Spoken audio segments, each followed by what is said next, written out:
Hey guys, Rob here, and today I'm going to do a movie review for Observe and Report starring Seth Rogen and directed by Jody Hill, coming out this Friday to a theater near you, April 10th. Movie Review by Rob.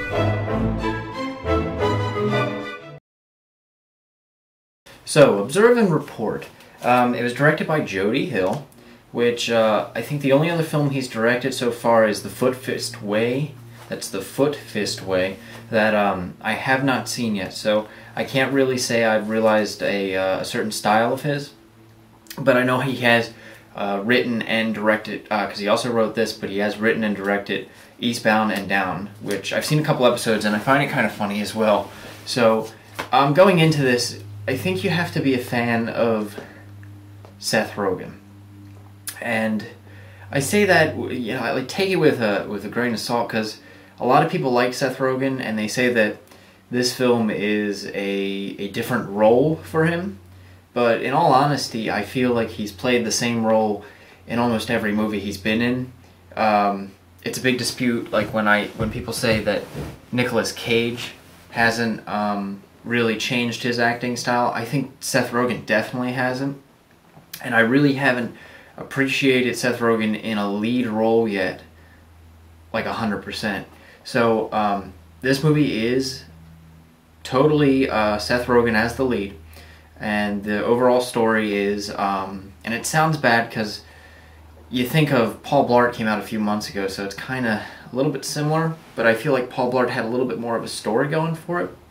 But Seth Rogen plays a character, I believe his name is Ronnie, and he's the head of security at the local mall, and he takes his job very seriously, but his life isn't going the best. He's in love with Anna Faris's character, who works at the makeup counter, very similar to how Paul Blart, Kevin James, is in love with a girl that works at the kiosk, and at the same time, they're going after if you've seen the preview, a pervert who keeps flashing to all the local customers.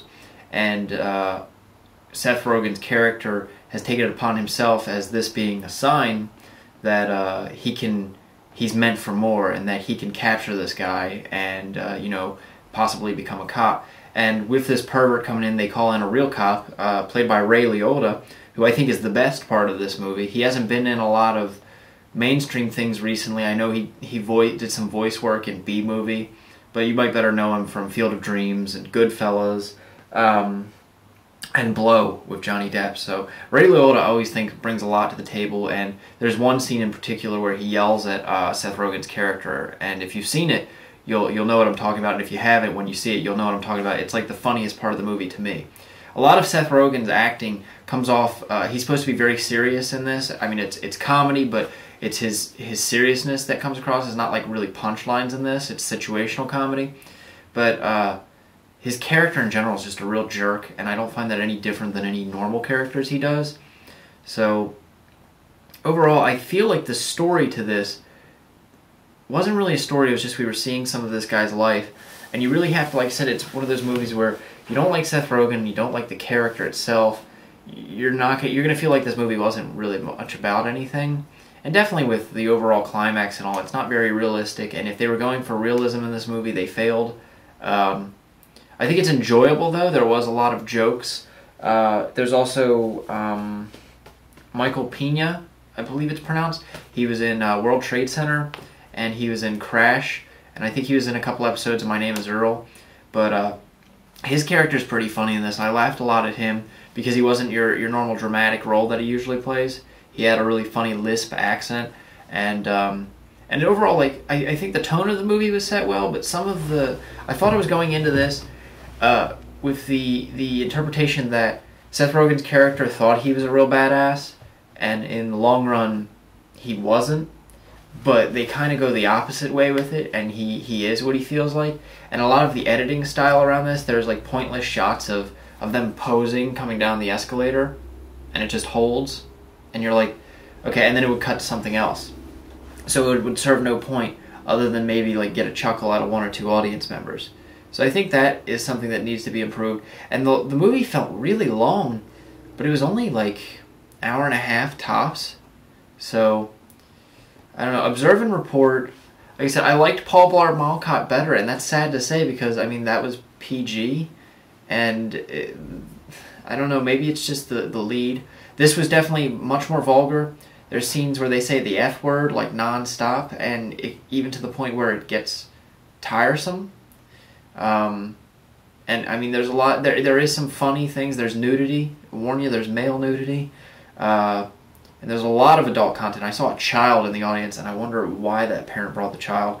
But overall, I would say nothing else is coming out this week. If you have to go to the movies, I think Hannah Montana movie is coming out.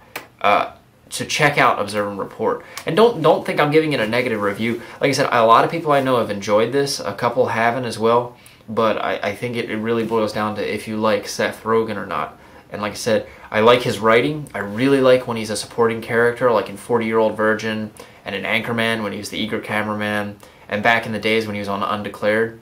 But I haven't developed an appreciation for him yet as far as lead roles. Like Zack and Miri, that movie was just just because one of the reasons for that is because I thought Zack and Miri was going to be like your typical Kevin Smith movie, and it didn't feel like that at all. And then Knocked Up, which I thought was going to be really good. It had a lot of parts that I laughed at, but overall, like when I think back to what my summary of was, it was two people arguing a lot and me feeling awkward that I had to watch them argue. So, I mean, I'm not saying Seth Rogen shouldn't do leads anymore because I think I really liked him in Monsters and Aliens. He did the voice work in that, but and I think he's going to play the Green Horn in the movie he's producing upcoming. So, I mean, like. Overall, I would say go see the movie. My overall rating for it is probably a 2.5. Borderline on a 3. It wasn't horrible. It was entertaining. It was funny. It's probably going to be the better thing that comes out this week. It was way funnier than Adventureland. It just didn't...